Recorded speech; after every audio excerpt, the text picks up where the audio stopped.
a las cifras de ciberataque de las cuales fuimos blanco el año pasado y bueno, que se dice que es por un aumento en la detección, ¿no? De los mismos, pero realmente cifras, dijera Maxi, impactantes.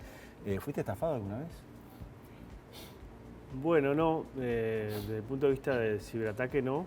Esa es nuestra consigna de hoy, por eso te lo pregunto, ¿no? Sí, he tenido casos de familiares cercanos ¿Sí? que le ha pasado. A veces hay protocolos para que las instituciones que tienen que velar por la seguridad de los servicios que prestan lo cumplen y a veces no, y ahí hay sin duda una vulneración de derechos de parte, sobre todo de los consumidores o de los clientes. Y ahí hay como un tema que está como muy verde en Uruguay, ¿no? Sí, es un negocio muy lucrativo, el ciberataque es de los negocios más rentables del mundo en términos de lo que significa. Y permanentemente se está porque renovando. la vida, sobre todo desde el punto de vista comercial, ha migrado hacia los sectores más vinculados a los negocios de internet y bueno, y sin duda también hay un componente de educación también de los consumidores, de los ciudadanos. Y bueno, también de resguardo y protocolo de parte de las autoridades competentes. En el caso del Estado uruguayo ha recibido ciberataques con información sensible, ¿no? De hecho, la Dirección Nacional de Migraciones fue hackeada su información que tenemos de todos los uruguayos en el Ministerio del Interior sobre nuestros familiares, nuestro domicilio, nuestros hijos. Y bueno, eso sin duda son temas que hay que ver cómo se pueden ir trabajando porque tienen que ver con el mundo de la ciberseguridad y la seguridad en términos más de soberanía como país. Y bueno, y el Estado también tiene que velar por eso. Pero bueno, yo directamente no, pero por un tema de suerte. En ese sentido, digo, justamente coordinador de bancada, con un desafío interesante ahora en lo que tiene que ver con la nueva legislatura. En este tema del ciberataque, ¿las leyes son suficientes o es un tema que falta instrumentarlas mejor o efectivizarlas mejor? Porque a veces uno piensa en legislar y no quiero tocar de oído porque yo no soy especialista en el tema. Pero nosotros avanzamos en una ley que mandó el Poder Ejecutivo, en un proyecto de ley que mandó el Poder Ejecutivo que por lo menos establecía algún tipo de delitos y bueno, y también algún tipo de resguardo, pero creo que ahí hay como un componente que es, desde el punto de vista normativo y punitivo, de cómo se establecen penas para quienes cometen esos delitos, pero también después hay un tema de trabajo permanente de las instituciones públicas y privadas para ver cómo también mejoran sus mecanismos de control y de gestión.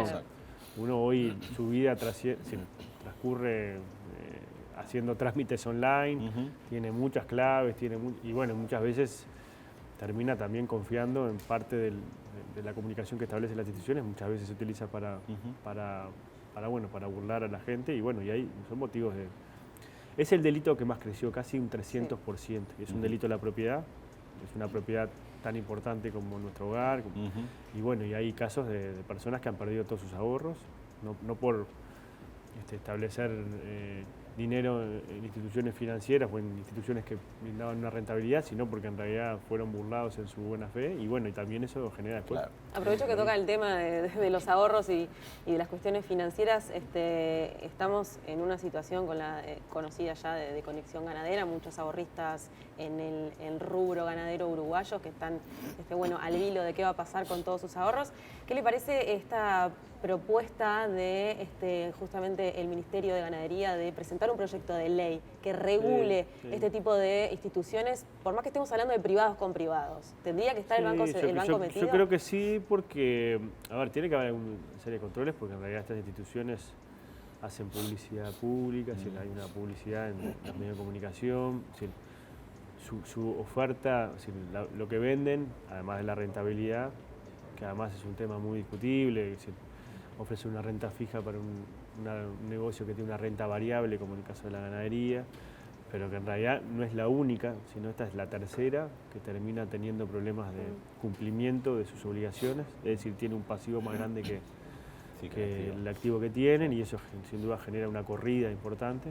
Estamos hablando casi por arriba de los $1.000 millones, si contamos los tres, pero además que se da, a fin de año también pasó, no con el rubro ganadero, sino también con alguna empresa que trabajaba en la parte de colocar inversiones. Sí, en la bolsa de valores.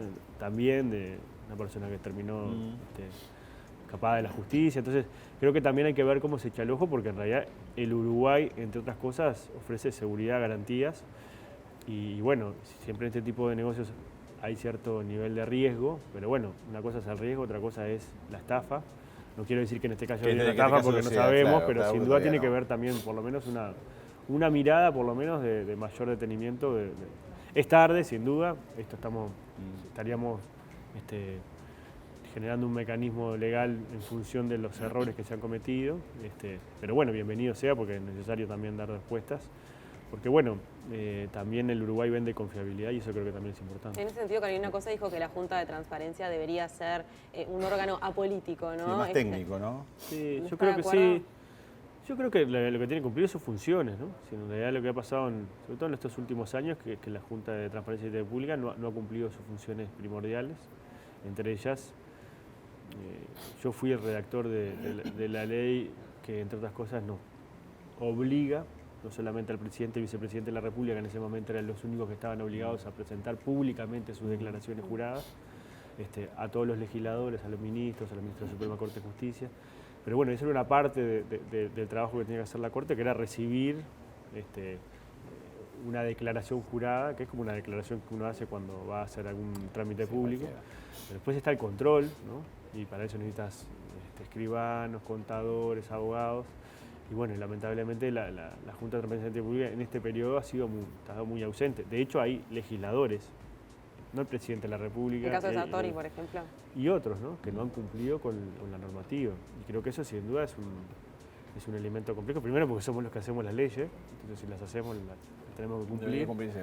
Y creo que además no es una buena señal y además no había sanciones, ¿no? Es decir, en el caso de Sartori ha habido algún tipo de punto de vista judicial, pero en realidad hay otros que ni siquiera se han observado su incumplimiento. No estamos hablando de diferencias en cómo se computan determinados ingresos en función de, ¿no? Sino que estamos hablando de que, por ejemplo, uno está obligado, en caso de que tener una cónyuge declarada, un concubinato declarado, a hacer la declaración jurada de su esposa, en este caso, o esposo, y en este caso ha habido incumplimientos de parte de senadores oficialistas. Entonces creo que eso sin duda... Y otro tema que también se había incorporado en el proyecto, en la ley que nosotros votamos, es que haya un control aleatorio de un 5% de las declaraciones juradas en función del riesgo. Es decir, no es lo mismo, hoy la mayoría de los funcionarios públicos hacen declaraciones juradas, no es lo mismo un policía, un sargento, un general del ejército que un cartero. Es decir, tendríamos que ver desde el punto de vista de los riesgos que existen para que pueda existir corrupción en el Estado y sobre todo pueda haber malversación de fondos, hacer un control que es una información más, un indicador más, que después eso le puede servir a las autoridades nacionales para tomar algún tipo de decisiones más fundadas con elementos concretos, también a la justicia para tener información y también a las personas, a la ciudadanía para conocer. Pero en definitiva, Daniel, ¿cómo se resuelve eso? Porque justamente Coso también hacía referencia a algo que tiene razón, y es que las leyes están. El tema es que a veces no se fiscaliza, dice ella, o no se cumple. Entonces digo, uno dice, bueno, legislamos, ampliamos, sumamos esta ley y esta otra para prevenir, pero ¿y después? Hay que poner primero a las personas más idóneas, y ahí los partidos políticos tenemos una responsabilidad, porque somos los partidos políticos los que proponemos. En este caso, en la Junta de Transparencia y Ética Pública, además tiene participación de la oposición. Después el Parlamento de controlar y la ciudadanía también en exigir, porque yo creo que en la medida que eso también se va generando un control social, por eso nosotros hicimos las declaraciones públicas, para que la ciudadanía conozca, pueda conocer en caso de entender, para que se pueda investigar y para que no haya, sobre todo, dudas de que uno, además en la actividad que nosotros estamos, todos los días tomamos decisiones que afectan intereses de públicos y privados. A veces lo hacemos bien, a veces nos equivocamos, ¿no? Y eso puede pasar, pero no lo hacemos con un fin de enriquecernos desde el punto de vista económico, por lo menos quienes estamos en la actividad política, en la gran mayoría de los casos de todos los partidos políticos. Entonces, eso también estaba bueno para decir, bueno, quienes hacemos política, exigimos transparencia en algunas áreas. Le exigimos también a los privados, que muchas veces es engorroso para hacer determinado tipo de actividad. Y bueno, pero nosotros somos los primeros que tenemos que cumplir. Si no cumplimos, también ahí estamos en falta. Y bueno, después hay una discusión acerca de cuáles son las sanciones. Algunos dicen, bueno, alcanza alguna sanción administrativa, es decir, que te descuenten el salario. Caso Sartori, no le hace mucho problema que le descuenten el salario del senador. Ahora, después hay otros que dicen, bueno, hay que sancionarlo desde el punto de vista que no se pueda presentar a las elecciones. Y ahí hay toda una discusión acerca de quién es el que tiene que tener como el martillo acerca de si inhibimos y los puntos de corte, claro, digamos. ¿no? ¿No? Porque me parece que también hay sanciones, hay cumplimiento de normas y hay también tipo de sanciones.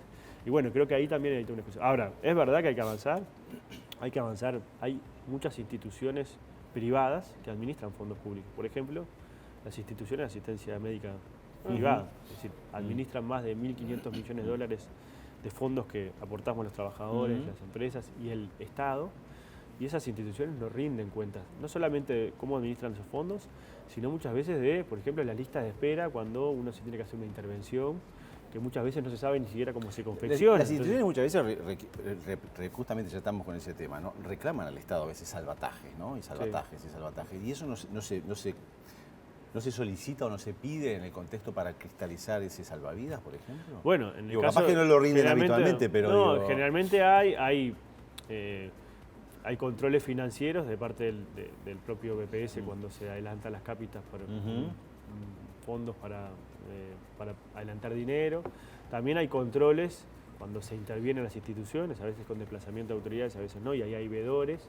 Pero bueno, yo creo que eso es una cosa, que eso es cuando llegamos, cuando ya estamos en el límite de los problemas. Yo creo que lo que tiene que haber es una actitud de parte de la sociedad en general, de las instituciones públicas en principio, y las instituciones privadas que manejan fondos públicos, de ser transparentes. Porque eso también facilita primero a los usuarios, a los ciudadanos, de conocer muchas cosas, y además también pueden participar, y además también es parte de nuestros derechos. Entonces creo que sin duda eso también participa. Ahora, yendo a lo que yo venía, que era decir, nosotros vamos a empezar una nueva legislatura el 15 de febrero, van a asumir nuevos legisladores, senadores, diputados. Estamos organizándonos, va a haber una nueva mayoría en el país política. En la Cámara de Senadores absoluta del Frente Amplio, en la Cámara de Diputados va a haber que encontrar acuerdos entre diferentes partidos. Pero bueno, se inicia un nuevo ciclo también a nivel parlamentario, nosotros estamos organizándonos. Vamos a convocar el 17 de febrero a los partidos políticos que tienen representación parlamentaria para empezar a conversar, a ver cuáles son también sus punterías o sus principales iniciativas en materia legislativa. ¿Cuáles son las prioridades de Cayeri? Bueno, en realidad nosotros trabajamos en conjunto. A mí me va a tocar ser coordinador de la bancada del Frente Amplio en el Senado.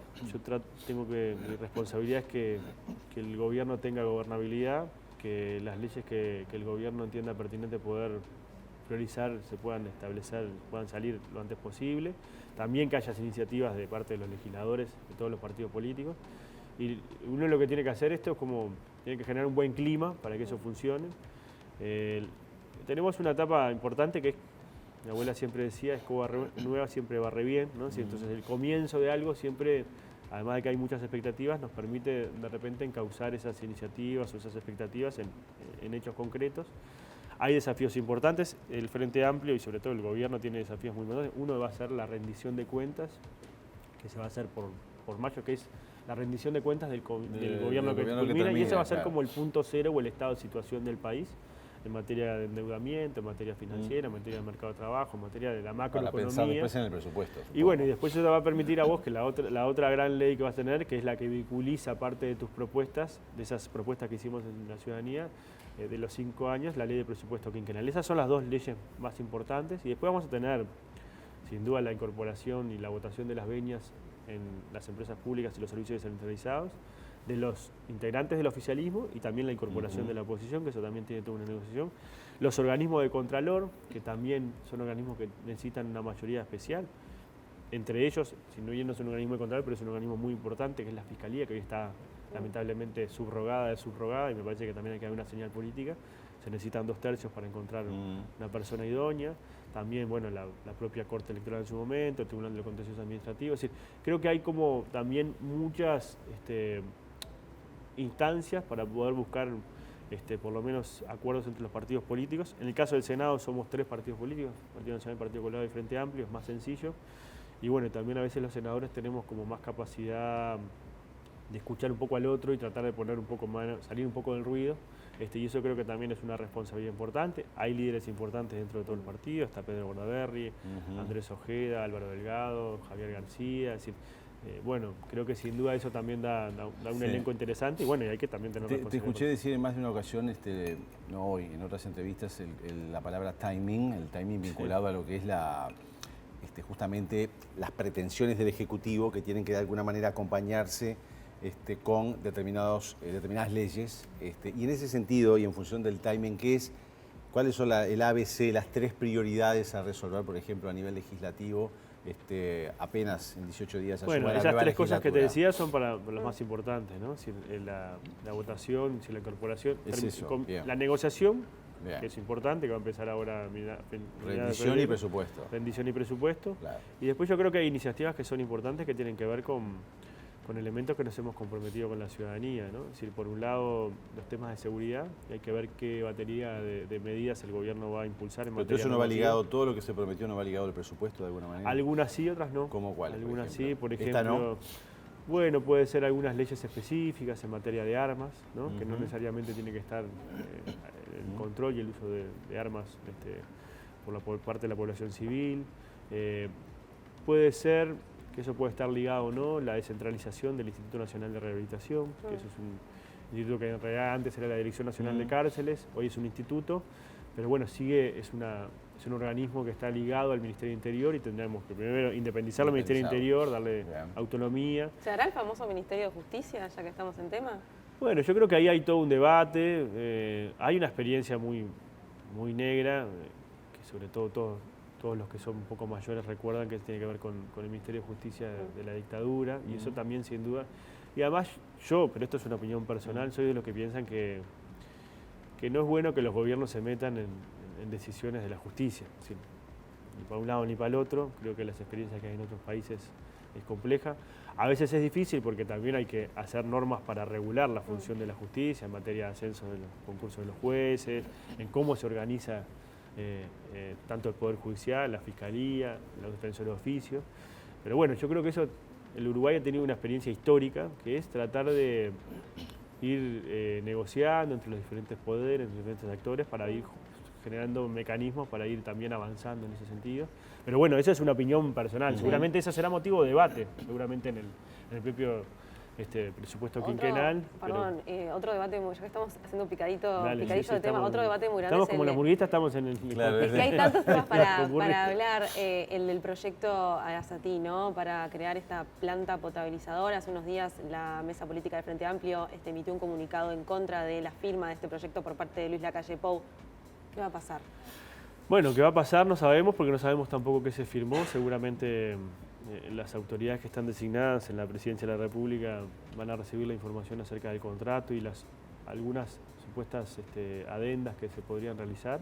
¿Podemos explicar cortito en qué puntos están en contra? Nosotros estamos en contra, primero por la oportunidad, es decir, que un gobierno que le queda muy poco tiempo firme un contrato que va a comprometer a futuras generaciones. Cuando el gobierno entrante tiene por lo menos observaciones importantes, me parece que no está bueno. Creo que además no hace al buen relacionamiento entre el gobierno entrante y el saliente, que generalmente ha tenido por lo menos una buena... Se dijo que en realidad se hizo porque formó parte de un proceso que justamente está culminando ahora. Sí, eso que no es creíble eso. No, yo no digo que no sea creíble. Yo no le adjudico intencionalidades en términos de que se haya hecho adrede. Yo creo que más bien, yo pienso que en la medida que... Hay dos cosas. Una, la transición es muy larga en Uruguay, tendrá que ser una transición más corta, pero bueno, eso está condicionalmente establecido. Lo que pasa es que Uruguay en diciembre y enero no existe. Entonces... Pero bueno, tendríamos que hacerlo. Y la otra, creo que este es un proyecto que es de una envergadura desde el punto de vista financiero muy importante, casi $1.000 millones, que hay una serie de observaciones importantes. No solucionaría el problema del abastecimiento del agua potable en los momentos críticos, que es el momento... sobre todo en la época de verano. ¿No está confirmado que sea así? Hay estudios de la academia, y bueno, el propio proyecto lo recoge, por eso hacen un polder que casi 90 días, en los días más críticos, el agua que se tendría que tomar, según esa toma de agua que se establece en el proyecto, está salada, entonces por eso tienen que hacer una gran piscina, que es un polder, que tiene otra serie de problemáticas, sobre todo en la zona de San José, porque es una zona productiva muy importante, pero además porque en realidad después eso tiene que tener un tratamiento de esos lodos, que hay que tirarlos a un lugar, también tiene que tener una serie de problemáticas. Entonces hay una serie de, por lo menos, ajustes al proyecto que nosotros no lo vemos bien, y por eso el gobierno entrante le había hecho una serie de observaciones que lamentablemente creo que no se consideraban por parte del gobierno saliente. Pero bueno, analizaremos en la medida de lo posible el contrato. El Uruguay siempre ha sido respetuoso de los contratos. No lo conocen todavía, ustedes en detalle. Yo por lo menos personalmente no lo conozco y he hablado con Jorge Díaz, que es el prosecretario designado, y él estaba estudiando luego de firmado los últimos, lo que se firmó, porque es lo que se comunicó. Porque se habla de que algunos ajustes que habrían la posibilidad de hacerlos. Se supone que se dejó abierto algunas adendas, pero bueno, no se saben cuáles. Ya está firmado el contrato, ¿no? Entonces ahí también uno negocia ya con otra posición. Una cosa es cuando vos podés incidir para modificar el contrato que se va a firmar, otra cosa es cuando ya está firmado y tenés que modificarlos, y siempre hay una posición diferente. Yo creo que ahí hay cosas que no son buenas, y bueno, me parece que tampoco está bueno que se transiten estas formas en el Uruguay, porque no creo que no le hacen bien a la ciudadanía, y además el principal problema es que no solucionamos el problema de agua, además de que dejamos financieramente muy comprometida la propia OCE, y eso después se puede ver traducido en tarifas, porque ¿quién paga todo esto? Los ciudadanos y ciudadanas que pagamos las tarifas de OCE, que lamentablemente casi un porcentaje importante del presupuesto de OCE se va a ver destinado a esto, y seguramente eso puede tener un impacto. Entonces creo que eso tampoco es bueno, ¿no? Ya que hablas de tarifas, de lo que paga la ciudadanía, de inversiones y de días, justamente en las últimas horas hizo referencia a dos juicios, por lo menos por delante, que se siguen heredando de gobiernos anteriores también del Frente Amplio, que tienen que ver con Aratirí. Digo, son situaciones distintas, pero de todas maneras también es un caudal de dinero que todavía no queda claro, que hay que seguir peleando o pagando, y que de alguna manera también pagamos todos por algo que fue desacertado en su momento. Aratirí, para no mezclar con Arasatí, que son términos muy ¿no? Yo creo que el tema porque Aratirí, justamente Díaz habló de eso, ¿no? Por lo menos, o sea, se resuelve Pluna, pero quedan todavía 4 juicios, y entre ellos creo que 2 tienen que ver con Aratirí. Sí. Que también no se consolidó de Puerto Aguas Profundas y Aratirí. Por lo menos una posición mejor del Estado uruguayo, porque en realidad hay una ley marco de minería de gran porte, y en realidad lo que hizo esta empresa fue intentar vender el negocio. Y bueno, y no tuvo andamiaje porque en realidad no aceptó o no estaba de acuerdo con la base impositiva que se le ponía. Recuerdo que en ese juicio creo que fue a atestiguar el exdirector de la OPP, Alfi, en funciones contra el Estado uruguayo. Creo que no fue una muy buena señal. Pero bueno, creo que ahí hay también por lo menos un trabajo del Estado uruguayo en general de haber constituido, a partir sobre todo de lo que fue el desarrollo del diferéndum con Philip Morris, donde el Uruguay le fue muy bien y ganamos un juicio muy importante, de tener por lo menos un know-how de cómo se enfrentar estos juicios, y sobre todo cómo tratar de tener centralizada la información, poder contratar buenos estudios internacionales, que tienen un costo muy importante para el Uruguay, pero que después trae beneficios en materia después cuando se hacen los acuerdos. Pero bueno, creo que son temas diferentes. En el caso de Pluna, yo te lo digo desde el lugar, de que a veces como los proyectos que se piensan que son lo mejor, como puede pasar ahora desde la visión del gobierno actual con Arasatí, en un momento se pensó también con Aratirí, y hay cosas que a veces funcionan, a veces cosas que no funcionan. Sí, y en los hechos después nos embarcamos todos en el mismo barco de pagar. Igual son cosas de naturaleza diferente, ¿no? Si una cosa es una concesión del Estado uruguayo al suministro de agua potable, que además está arreglado por la Constitución de la República, donde en realidad casi el 65% de los uruguayos, y además todos sabemos que podemos vivir sin electricidad, podemos vivir sin aviones, pero no podemos vivir sin agua potable, a este tipo de cosas. Pero bueno, yo creo que lo que hay que tratar de ver es cómo se puede encaminar esto. Yo descuento que esto no va a terminar, esperemos que en tribunales internacionales, porque no es por lo menos el talante del gobierno electo que eso suceda, pero bueno, también acá hay dos elementos. Lo que creo que es importante es tratar de velar por el interés general de los uruguayos y uruguayas, que el suministro de agua potable esté asegurado, que pueda haber una toma de agua potable o de agua bruta, como le dicen los expertos, adecuada para suministrar agua potable sobre los momentos que faltan, y bueno, y que además eso se puede hacer sin afectar los recursos públicos de manera tan determinante. Pero después, bueno, siempre hay dos modelos. El Frente Amplio había establecido el proyecto en Florida, hacer una buena presa en Casupá, eso aseguraba el suministro de agua potable. Algunos detractores de ese proyecto decían que en realidad esto era una toma de agua independiente.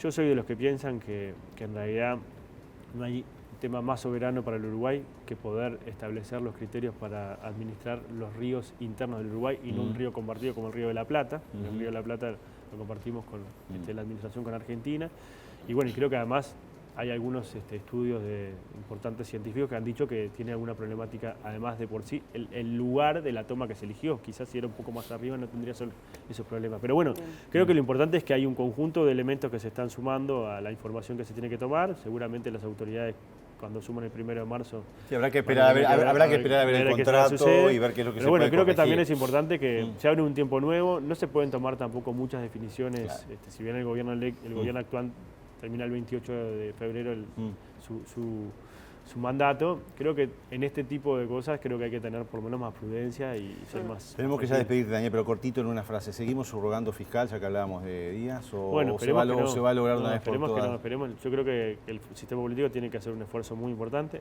El problema de la seguridad es el principal problema que tienen los uruguayos. Sí. Totalmente. La Fiscalía cumple un rol muy importante en también velar por los derechos de los ciudadanos. Y creo que es una muy mala señal del sistema político no ponerse de acuerdo en un fiscal de corte votado por todo el Parlamento Nacional. Gracias. Muchas gracias y bueno, éxitos en la gestión. Gracias a ustedes igualmente.